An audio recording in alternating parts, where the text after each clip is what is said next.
আসসালামু আলাইকুম, কেমন আছেন আপনারা? স্পঞ্জ কেক অনেকেই পারফেক্টলি তৈরি করে ফেলেন, কিন্তু তৈরি করার পর চুপসে যায়। এই সমস্যা অনেকেরই আছে।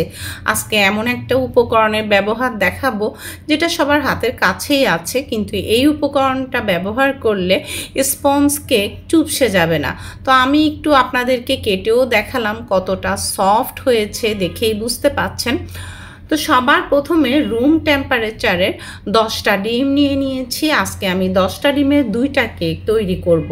প্রথমে শুকনো উপকরণগুলো চেলে নিচ্ছি। স্ট্রেইনারে ময়দা দিয়ে দিয়েছি, মেজারমেন্ট কাপের 1 কাপ আর 3 ভাগের 2 কাপ। কোকো পাউডার দিয়ে দিয়েছি 4 ভাগের 1 কাপ এবং 2.5 টেবিল চামচ, 2.5 টেবিল স্পুন। তো সবসময় ভালো কোয়ালিটির কোকোয়া পাউডার ব্যবহার করার চেষ্টা করবেন। চেলে নিলাম, এরপর যেগুলো দানা দানা ছিল সেগুলো হাত দিয়ে ভেঙে দেওয়ার চেষ্টা করেছি, আর যা ভাঙেনি তা ফেলে দিলাম। এখন আমি বেকিং পাউডার নিয়ে নিচ্ছি, এটাও চেলে নিব 1 চা চামচ আর আরেক চা চামচের 3 ভাগের 2 অংশ। তো ডেসক্রিপশন বক্সে সমস্ত উপকরণ কতটুকু কি ব্যবহার করেছি আপনাদের সুবিধার্থে দিয়ে দিয়েছি। তো দেখুন, আমি এখন হ্যান্ড উইক্স দিয়ে সমস্ত উপকরণ ভালো করে মিক্স করে নিচ্ছি। এটা খুবই জরুরি, যাতে করে পরবর্তীতে মিক্সিংটা আমাদের অনেক সহজ এবং সুন্দর হবে। তো ভালো করে মিক্স করে রেখে দিলাম এক সাইডে। এখন আমি ডিমের কুসুম আর সাদা অংশটা আলাদা করছি। দেখুন, আপনারা আপনাদের সুবিধা মতো অন্য কোনো পদ্ধতিতেও ডিমের কুসুম আর সাদা অংশ আলাদা করে নিতে পারেন। তো আমি যেভাবে করলাম সেটাই দেখাচ্ছি। এক বিন্দু ডিমের কুসুম যেন এই সাদা অংশের মধ্যে না আসে। তো সমস্ত কুসুম আলাদা করে নিলাম এবং সমস্ত সাদা অংশ আলাদা করে নিয়ে এখন সাদা অংশটা আমি বিট করে নিচ্ছি। তো হালকা ফেনা ফেনা এবং হালকা ফোমি ভাব আসার পরই এখানে আমি চিনি যোগ করছি। 1 কাপ পরিমাণ চিনি আমি নিয়েছি। আপনারা চাইলে চিনি কমিয়ে বা বাড়িয়েও দিতে পারেন, তবে এটা পারফেক্ট টেস্টের ছিল।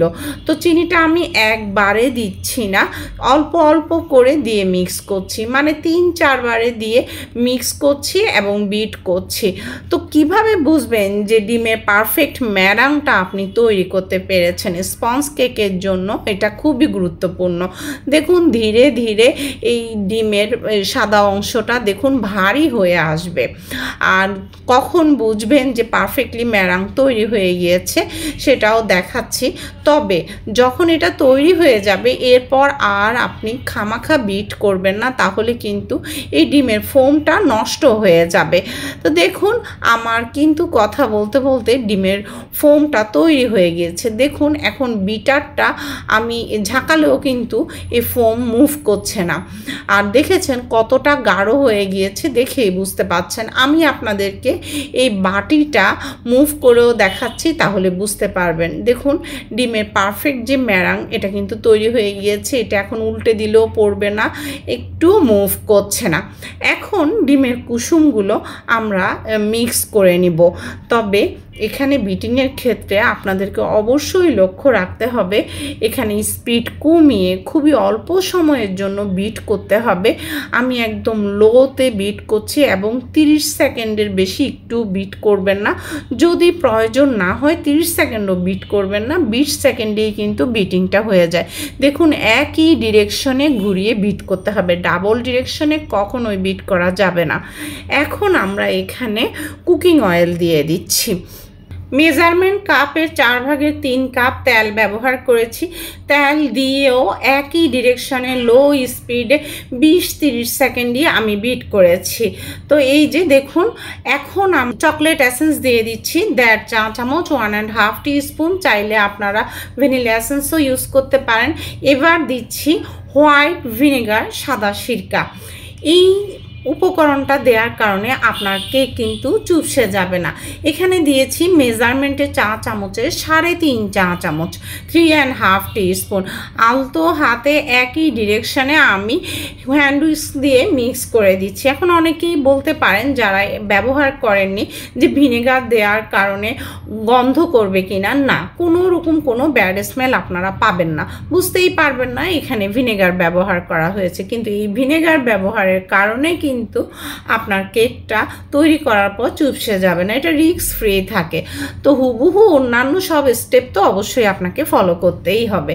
তো কথা বলতে বলতে আপনারা দেখেছেন আমি অল্প অল্প করে সমস্ত শুকনো উপকরণগুলো মিক্স করছি। একসাথে দিবেন না, অল্প অল্প করে দিবেন এবং একই ডিরেকশনে আমি যেভাবে মিশিয়ে নিচ্ছি এভাবেই মিশাবেন, ডাবল ডিরেকশনে মিশানো যাবে না। অর্ধেকটা শুকনো উপকরণ মেশানোর পরে 1/4 কাপ আর 2 টেবিল চামচ তরল দুধ মানে লিকুইড মিল্ক রুম টেম্পারেচারের আমি মিক্স করে নিলাম।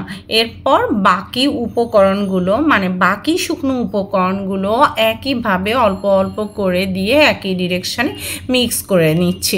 অল্প অল্প করে দিলে সুবিধা হচ্ছে মিক্সিংটা যেমন সহজ হয় তেমনি আর ফোমি ভাবটাও কিন্তু নষ্ট হওয়ার চান্স থাকে না। এখানে মিক্সিংটা সুন্দরও হতে হবে, আবার ফোমি ভাবটাও নষ্ট করা যাবে না, এর প্রতি লক্ষ্য রাখতে হবে। কোনো রকম কোনো দানা দানা ভাবও যেন না থাকে। এই যে দেখুন পারফেক্টলি মিক্সিংটা হয়ে গিয়েছে। এরই মধ্যে আমি মোল্ড সেট করে রেখেছি। এখানে আমি 9 ইঞ্চি এবং 6 ইঞ্চি দুটো মোল্ড সেট করে রেখেছি।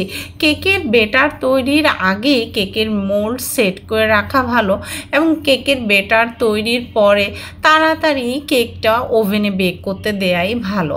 তো দেখুন আমি দুটো মোল্ডেই কেকের বেটার ঢেলে দিয়েছি।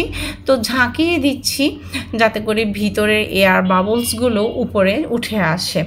তো অলরেডি আমি ওভেন প্রিহিটেড করার জন্য দিয়ে দিয়েছি 170 ডিগ্রি সেলসিয়াসে আমি 10 মিনিট প্রিহিট করে নিয়েছি এবং সবচাইতে নিচের তাকে 170 ডিগ্রি সেলসিয়াসে আপ ডাউন হিট অন করে আমি 40 মিনিট বেক করেছি।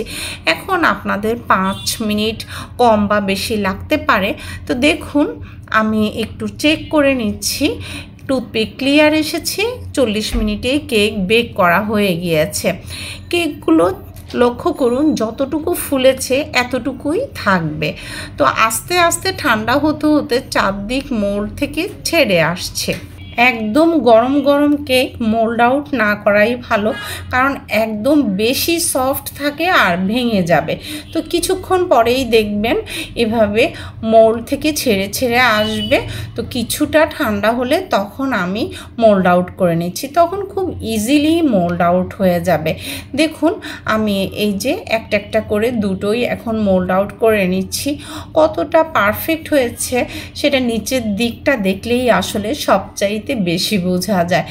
দেখুন একদম নিচের পার্টও কিন্তু একদম সফট আর কেকটা স্পঞ্জি সফট সবই পারফেক্ট হয়েছে। আমি আপনাদেরকে কেটে কেটেও দেখাচ্ছি। তো উপরের আবরণটা আগে কেটে ফেলে দিচ্ছি আর মাঝখানে আমি লেয়ারে লেয়ারে কেটে নিচ্ছি। এই ছোট্ট কেকটাও আমি 4 ভাগ করে নিচ্ছি, আপনারা দেখলেই বুঝতে পারবেন কতটা সফট হয়েছে। সেই ফাঁকে বলি সবাই ইউটিউবে চ্যানেলটাকে সাবস্ক্রাইব করে পাশে থাকবেন, পাশের বেল আইকনটা প্রেস করবেন যাতে করে নো ফেল ক্লিয়ার ডিটেইলস করা রেসিপির ভিডিওর নোটিফিকেশন আপনাদের কাছে পৌঁছে যায়। আর যারা ফেসবুকে ওয়াচ করছেন তারা ফলো দিবেন, ফলো দিলেই পৌঁছে যাবে ভিডিওর নোটিফিকেশন আপনাদের কাছে। এই কেক দিয়ে দুটো কেক দিয়েই আমি 2 লেয়ারের easy and quick Spiderman cake decoration আপনাদেরকে দেখাবো। দেখার নিমন্ত্রণ রইল। আল্লাহ হাফেজ।